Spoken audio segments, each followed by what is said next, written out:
ये है बेटा आज का topic, subtraction of two vectors और रिलेटिव वेलोसिटी। अभी तक हमने प्रीवियस लेक्चर्स में सीखा एडिशन ऑफ टू वेक्टर्स। हमने देखा कि अगर दो वेक्टर्स थीटा एंगल से इंक्लाइंड हैं तो उनको सीधे सीधे ऐड नहीं करते, उनका क्या निकालते हैं, रिजल्टेंट। जैसे एक वेक्टर है ए,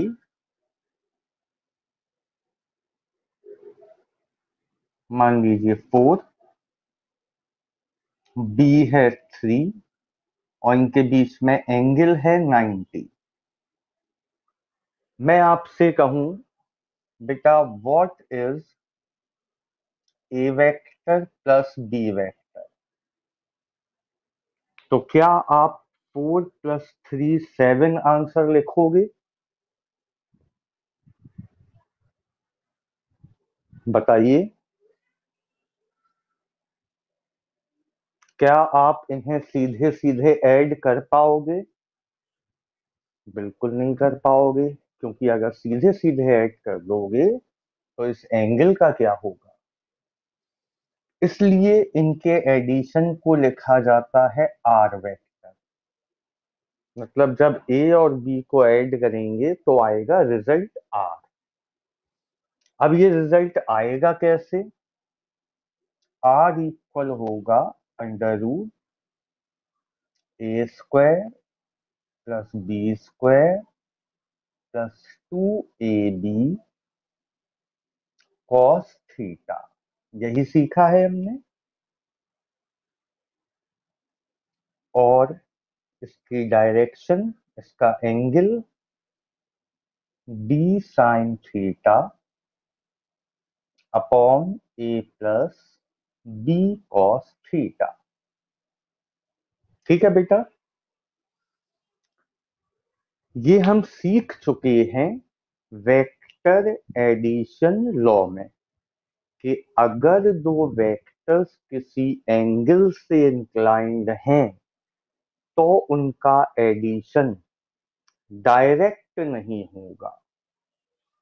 उनका एडिशन करने पर जो रिजल्ट आएगा उस रिजल्ट का ये फॉर्मूला है और उस रिजल्ट की डायरेक्शन का ये फॉर्मूला है। बिल्कुल ऐसे ही अगर एक वेक्टर है 4, दूसरा वेक्टर है 3, इनके बीच में एंगल है 90 और हमें निकालना है a माइनस बी, तो भी 4 में से 3 माइनस करके आंसर 1 नहीं आएगा। डायरेक्ट सब्सट्रैक्शन नहीं होगा। क्यों नहीं होगा सब्ट्रैक्शन?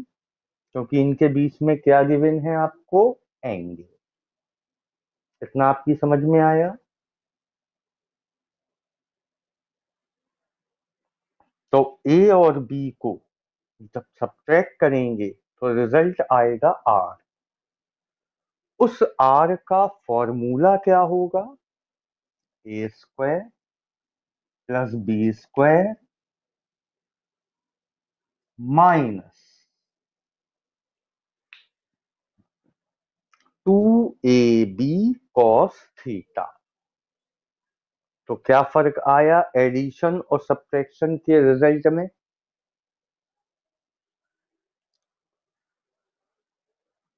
एडिशन में यहां क्या होता है, प्लस। सब्ट्रैक्शन में यहां होता है माइनस। बिल्कुल ऐसे ही रिजल्टेंट की डायरेक्शन, रिजल्टेंट के एंगल का फॉर्मूला होगा d sin theta upon a minus b cos theta.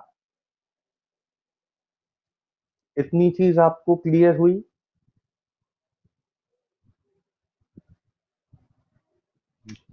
Good. ये तो हुआ सब्ट्रैक्शन का फॉर्मूला। अब थोड़ा सा हम रिलेटिव वेलोसिटी को समझ लें। ये क्या चीज होती है? जब दो व्हीकल एक साथ मूव कर रहे हों, चाहे सेम डायरेक्शन में, चाहे अपोजिट डायरेक्शन में, या किसी एंगल पर, दोनों मोशन में होना चाहिए। जब दो व्हीकल मोशन में होते हैं तो velocity of A with respect to B, A की velocity with respect to B, इसे लिखते हैं वी ए बी, इक्वल होता है V A minus V B. इन सब के ऊपर वेक्टर लगा है। वेक्टर लगा है मतलब आंसर इसे माइनस करके नहीं आएगा। कभी भी आप इसमें से इसको माइनस करके आंसर नहीं लिख पाओगे। आपको क्या निकालना होगा? रिजल्टेंट। रिजल्टेंट क्या होगा? Under root V A square plus V B square minus two V A V B cos theta. बिल्कुल ऐसे ही रिजल्टेंट की डायरेक्शन का formula V B sine theta upon V A minus V B cos theta. समझ में आया ये concept आपको?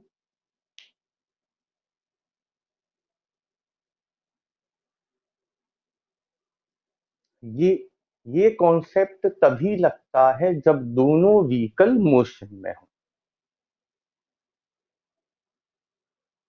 ठीक है, अब देखिए इस पे बेस्ड न्यूमेरिकल। कैसे न्यूमेरिकल आते हैं, क्या होता है, वो समझते हैं। पहले बिल्कुल सिंपल न्यूमेरिकल देखिएगा।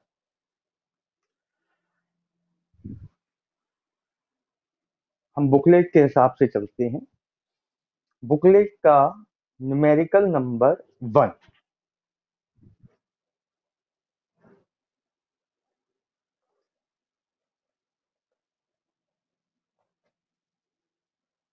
आपसे कहा गया rain is falling vertically with a speed 35 meter per second. Rain is falling vertically with a speed 35 meter per second.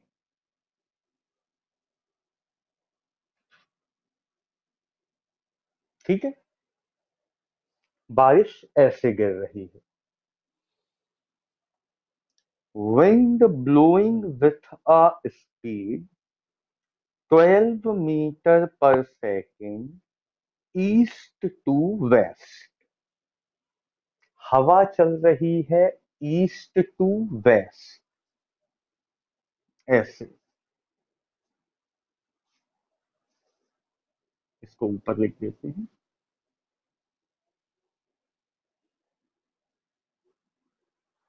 Wind is blowing with a speed 12 meter per second from east to west। तो दूसरा vector कितना हुआ? 12 metre पर second. इनके बीच में angle कितना हो गया? 90। अब Find in which direction should a boy standing at bus stop hold his umbrella to protect himself. यहां खड़ा हुआ है एक बच्चा बस स्टैंड पे।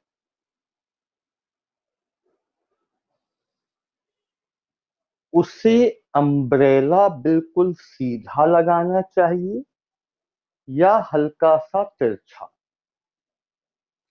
इन विच डायरेक्शन का मतलब कितने एंगल से वो अपने अम्ब्रेला को पकड़े कि वो अपने को प्रोटेक्ट कर सके। ध्यान से क्वेश्चन एक बार फिर सुनिए पहले। बारिश हो रही है वर्टिकली डाउनवर्ड 35 मीटर पर सेकेंड की स्पीड से। हवा चल रही है 12 मीटर पर सेकेंड की स्पीड से। इस बच्चे को अपना अम्ब्रेला होल्ड करना है to protect himself from rain. मुझे ये बताइए रेन क्या ऐसे ही गिरेगी? नहीं गिरेगी, क्योंकि साथ में क्या चल रही है? हवा। हवा चल रही है तो ये जो ओरिजिन से हमने रेन की डायरेक्शन बनाई थी ये एक्चुअल में ऐसी हो जाएगी, होगी, क्योंकि हवा इसे क्या करेगी? तिरछा कर देगी। इतना आपकी समझ में आया? तो ये जो एरो है ये एक्चुअल में क्या है? नहीं, देखना बेटा, ए को मैं लिख रहा हूं V R, velocity of rain. B को मैं लिख रहा हूं velocity of air, V A. तो मेरे ख्याल से ये है velocity of rain with respect to air. बताइए हाँ या ना? ये एक्चुअल स्पीड नहीं है रेन की, ये है speed of rain with respect to air. इसका मतलब ये हुआ कि ये है ए वेक्टर, ये है बी वेक्टर और ये है उनका रिजल्टेंट। इतना डायग्राम आपकी समझ में आ गया सबके? किसी को भी कोई डाउट हो पूछ लो।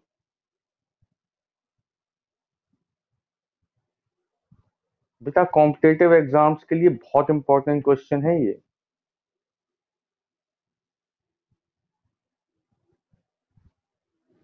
सभी को क्लियर है तो आगे चलें। ठीक। तो आपसे इस क्वेश्चन में दो चीजें पूछी गई। एक तो वो एम्ब्रेला किस एंगल से होल्ड करे, तो ये है वर्टिकल। एम्ब्रेला हमेशा वर्टिकल से एंगल बनाते हैं, तो अगर ये एंगल अल्फा है तो ये भी क्या होगा? अल्फा। एक तो हमें अल्फा निकालना है, रिजल्टेंट का एंगल। और दूसरी चीज पूछी गई है find velocity of rain with respect to air, यानी कि हमें क्या निकालना? उनका resultant. Velocity of rain with respect to air कैसे लिखोगे आप? V R minus V A. तो क्या आप वी आर में से वी ए को माइनस कर दोगे कि उनका रिजल्ट निकालोगे?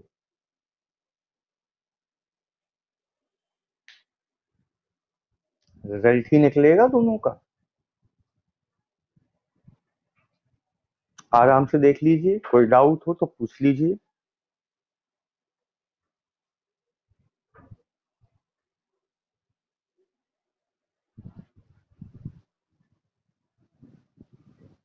यहाँ रिलेटिव वेलोसिटी का फॉर्मूला क्या है? Velocity of rain with respect to air, V R minus V A.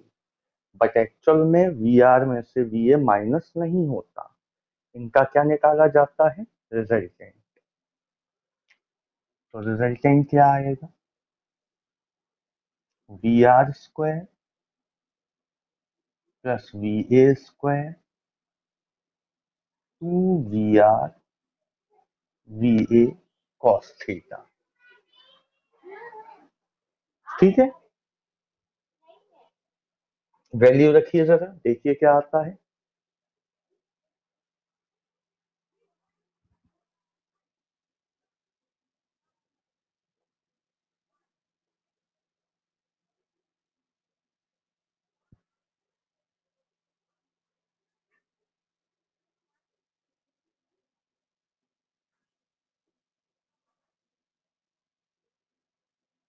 We are की जगह 35 का स्क्वायर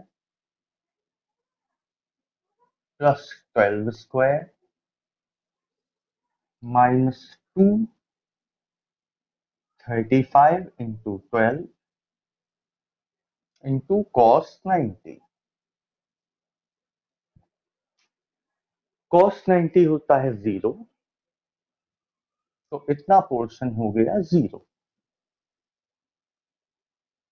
अब फटाफट 35 का स्क्वायर बताइए क्या आया?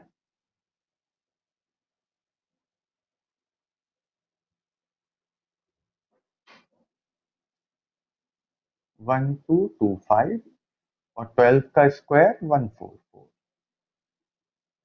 कैलकुलेटर यूज कर लीजिए।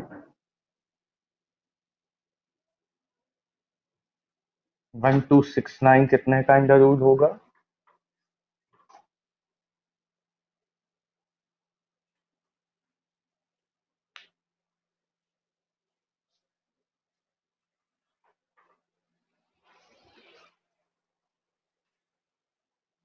बताइए, कोई भी एक जन बताइए बेटा।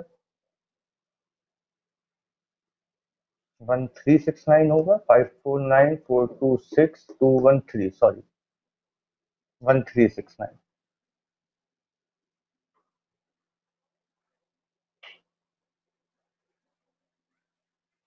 कितना आएगा बताइए?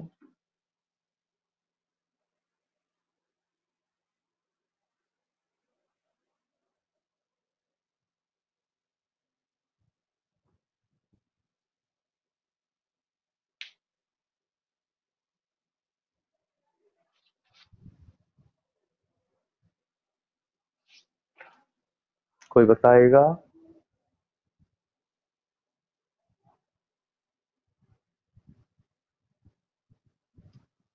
37 मीटर पर सेकेंड। तो ये किसकी स्पीड आई? ये आई speed of rain with respect to air. यहां तक क्लियर है?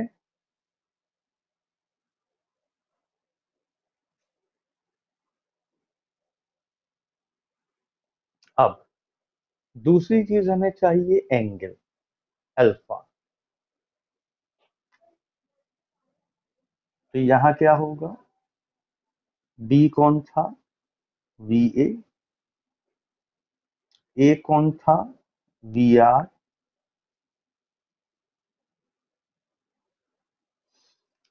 एंगल है 90, तो V A sine 90 by V R minus V A cos 90। Cos 90 की वैल्यू होती है 0। जब ये 0, तो इतना पोर्शन पूरा 0। साइन 90 होता है 1। वी ए था 35 और वी आर था 12। टेन अल्फा इतना है, तो अल्फा क्या होगा? Tan inverse 35/12। सभी को क्लियर?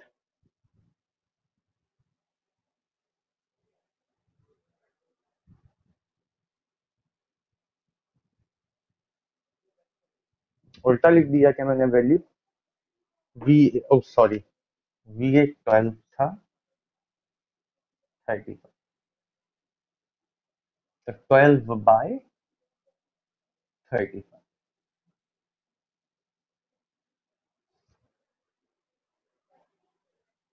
ये एक क्वेश्चन आपको क्लियर अगर हो गया तो अगला क्वेश्चन जल्दी हो जाएगा।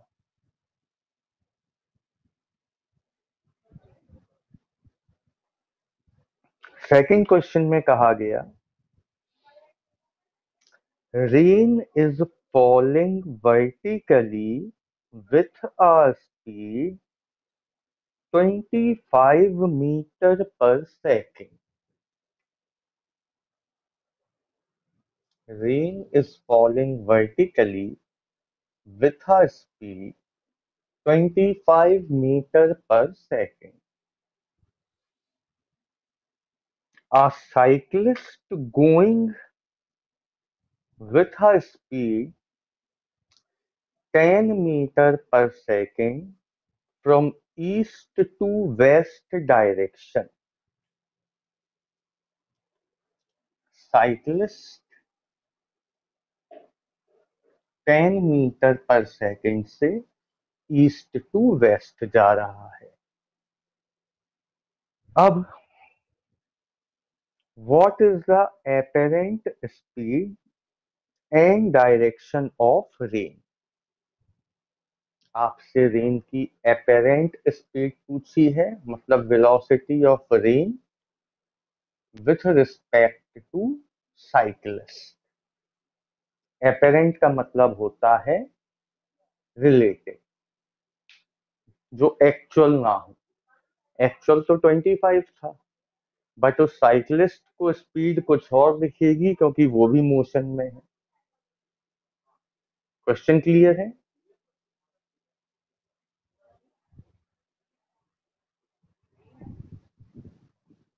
फिर वही velocity of rain with respect to cyclist, यहाँ वीसी आ जाएगा। केवल वैल्यू चेंज हो रही है, बाकी कुछ नया नहीं है। 25, 10, यहाँ 25, यहाँ 10, 25 का स्क्वायर 625, 10 का स्क्वायर 100, 725 कितने का अंडर रूट होता है?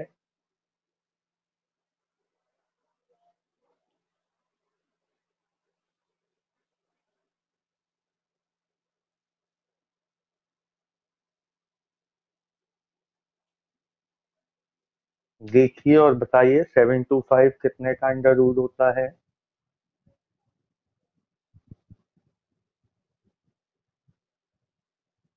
26.92, मतलब अप्रॉक्स 27। इसके बाद एंगल, तो यहाँ वीसी, यहाँ वीसी,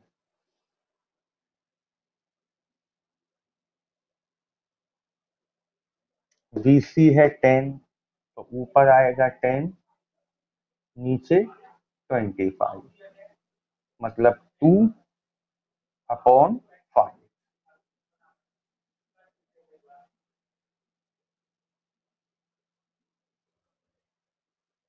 क्लियर?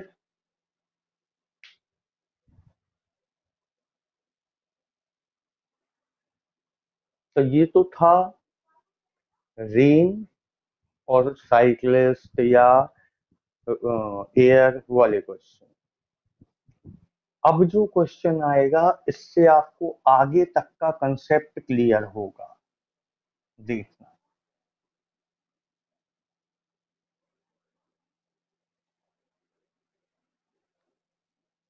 बहुत अच्छा क्वेश्चन है।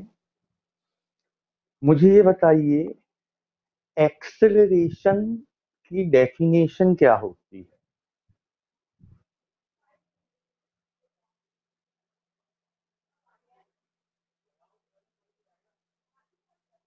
हाँ, मतलब जब वेलोसिटी चेंज होती है तभी एक्सेलरेशन होता है, ठीक है ना?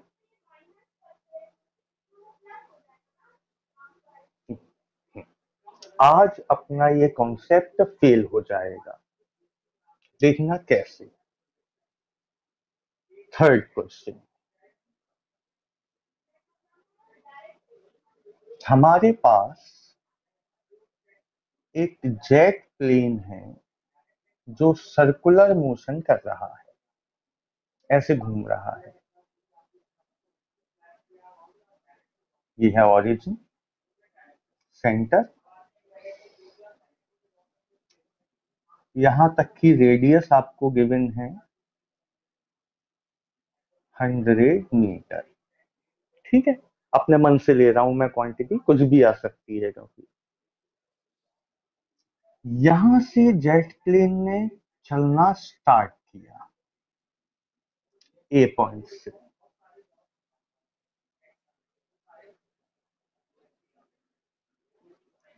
सर्किल पर बेटा डायरेक्शन दिखाने के लिए टेंजेंट खींचना पड़ता है। जेट प्लेन इस समय नॉर्थ में जा रहा है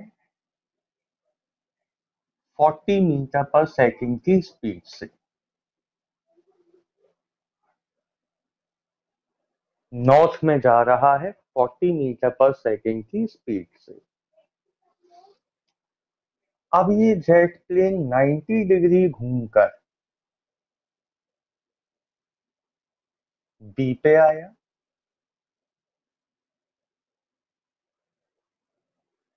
इस समय ये जा रहा है वेस्ट में। स्पीड अभी भी वही मेंटेन है, 40 मीटर पर सेकेंड, ठीक है। मतलब कांस्टेंट स्पीड से घूम रहा है। क्वेश्चन में आपसे पूछा गया, find change in velocity.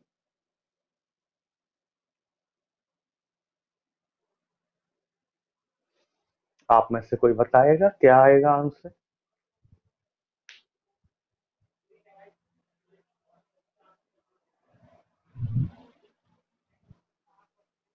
Anyone?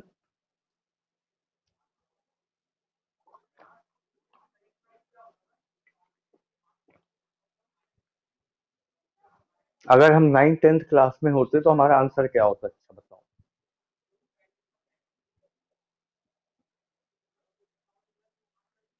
इतना तो बता सकते हो यार, जीरो ही होता।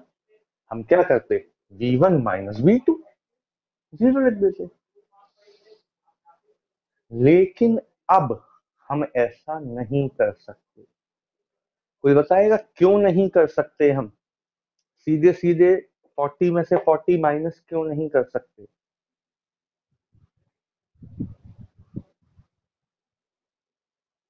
सर्कुलर मोशन में क्या चेंज हो जाता है, एंगल। अभी तक आप क्या करते थे, motion in a straight line, angle का कोई काम नहीं था। यहां आप ध्यान से देखें तो पहली वेलोसिटी ईस्ट में है, तो ओ सॉरी, पहली वेलोसिटी नॉर्थ में है तो दूसरी वेस्ट में। तो V1 और V2 के बीच में एंगल कितना है, 90 डिग्री का एंगल है। अगर आप 40 में से 40 माइनस कर दोगे तो वो 90 डिग्री के एंगल का क्या होगा? समझ में आ रही है आपको? तो सर्कुलर मोशन में आपका वो फंडा काम नहीं करता। जो लीनियर मोशन में करता है। यहां क्या होगा, change in velocity v equal होगा v1 माइनस v2। तो क्या हम v1 में से v2 माइनस करेंगे कि रिजल्ट निकालेंगे?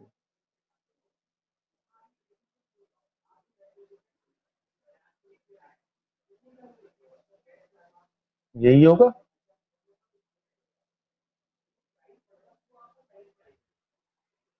अब आपकी समझ में आया सर्कुलर मोशन में क्या चेंज हो जाएगा? तो चेंज इन वेलोसिटी का रिजल्ट क्या आएगा, 40 का स्क्वायर प्लस 40 का square minus 2, 40 into 40 into cos 90। तो कॉस 90 जीरो, इतना पोर्शन जीरो। 40 स्क्वायर दो बार ऐड करोगे तो 2 टाइम्स ऑफ 40 स्क्वायर। तो रिजल्ट क्या आ जाएगा, 40√2 मीटर पर सेकेंड। तो क्या बेटा चेंज इन वेलोसिटी जीरो आई? नहीं आई ना जीरो। तो अब क्या हम ये कह सकते हैं कि एक्सेलरेशन प्रोड्यूस होगा?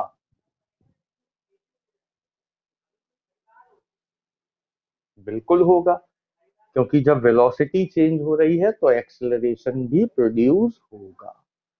जबकि 9/10 का अगर हम अपना कॉन्सेप्ट लगाते तो वेलोसिटी चेंज जीरो, तो एक्सेलरेशन भी जीरो। समझ में आया डिफरेंस आपको?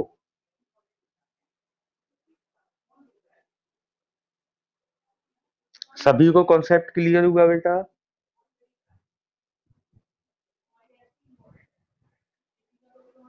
गुड। अब सुनिए, अब अगर मैं कहूं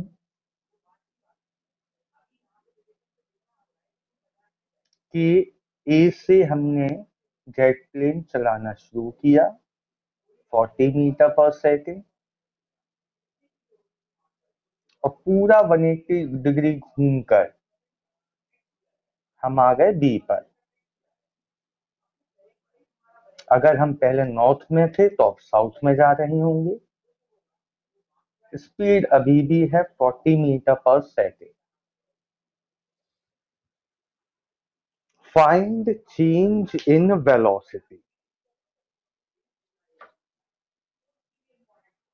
बेटा फाइंड चेंज इन वेलोसिटी।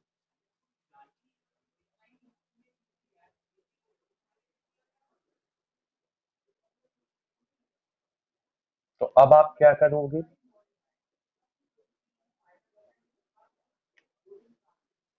फिर वही change in velocity equal v1 minus v2। तो इनका रिजल्ट आएगा under root v1 square plus v2 square minus 2 v1 v2 cos 180। Cos 180 होता है -1। तो v1 square plus v2 square plus 2 v1 v2। काय का फॉर्मूला बन गया ये, v1 प्लस v2 का होल स्क्वायर, यानी v1 प्लस v2। तो हमारा आंसर 40 प्लस 40, आंसर आ जाएगा 80 मीटर पर सेकेंड। आया समझ में?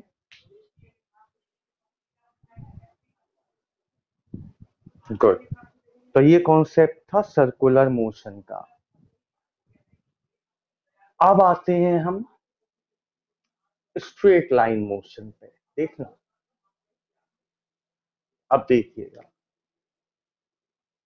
क्वेश्चन नंबर 4 है, ये बुकलेट में नहीं है।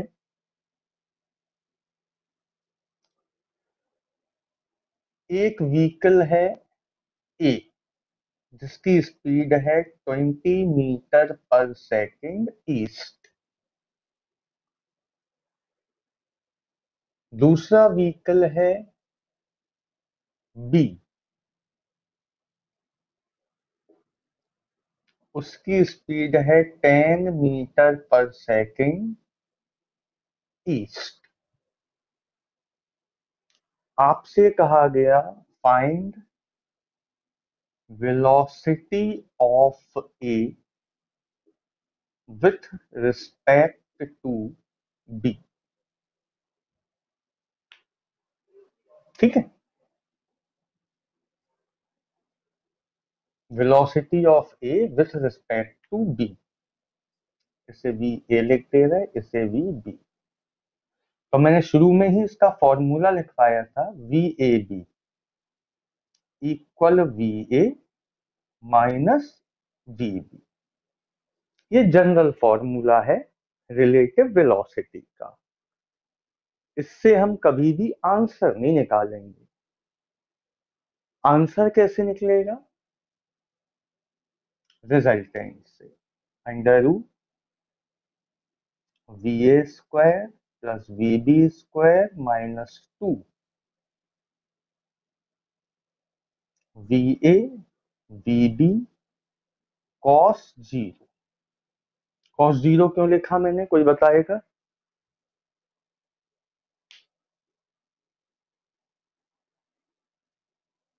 दोनों की डायरेक्शन सेम है। ये ईस्ट में है तो ये भी ईस्ट में है, एंगल जीरो रहेगा। कॉस जीरो की वैल्यू होती है 1, तो ये क्या बन जाएगा? V A square plus V B square minus 2 V A V B cos zero 1।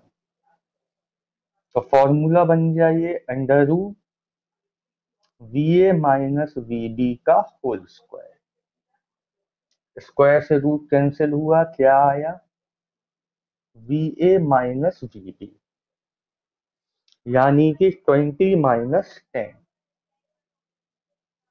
आपका आंसर आ गया 10 मीटर पर सेकेंड। याद करो, क्लास 7th 8th में ऐसे क्वेश्चन आपने किए थे कि दो ट्रेन अगर सेम डायरेक्शन में जा रही तो उनकी वेलोसिटी माइनस कर दो। यही सिखाया गया था आपको।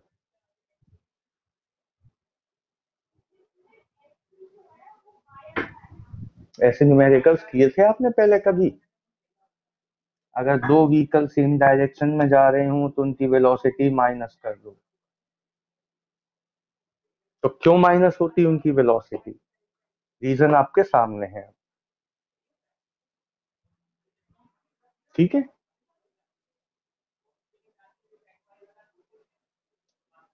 इसको नोट करो, फिर इसी में एक क्वेश्चन और बताएंगे जिसमें अपोजिट डायरेक्शन में व्हीकल जाएंगे।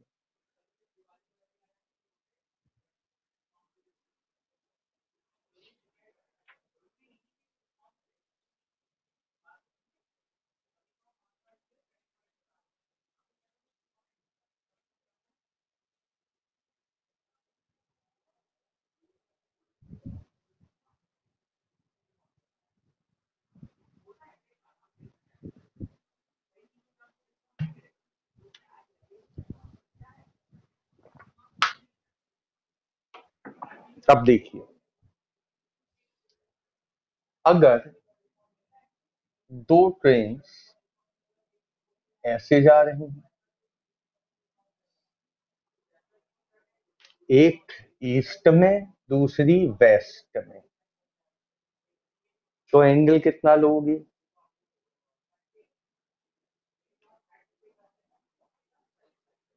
काहे को बेटा जीरो लेंगे? आप ये डायग्राम मत देखो। हाँ, एक ईस्ट तो दूसरा पूरा घूम के वेस्ट, 180 डिग्री लोगे। कॉस 180 होता है -1, तो माइनस माइनस हो जाएगा प्लस। तो अब आपका आंसर आएगा 30 मीटर पर सेकेंड। ये भी आपको सिखाया गया था बचपन में कि दो ट्रेन अगर अपोजिट डायरेक्शन में आ रही हो तो उनकी स्पीड ऐड कर दो। क्यों ऐड कर दो, आपके सामने है। तो हमने आज रेन वाले क्वेश्चन कर लिए जिनमें एंगल 90 डिग्री था, सर्कुलर मोशन वाले कर लिए जिनमें एंगल 90 भी हो सकता 180 भी हो सकता, और लीनियर मोशन वाले कर लिए जिनमें एंगल या तो 0 होगा या 180। तो रिलेटिव वेलोसिटी या सब्ट्रैक्शन ऑफ टू वेक्टर का कंसेप्ट आपको क्लियर हुआ।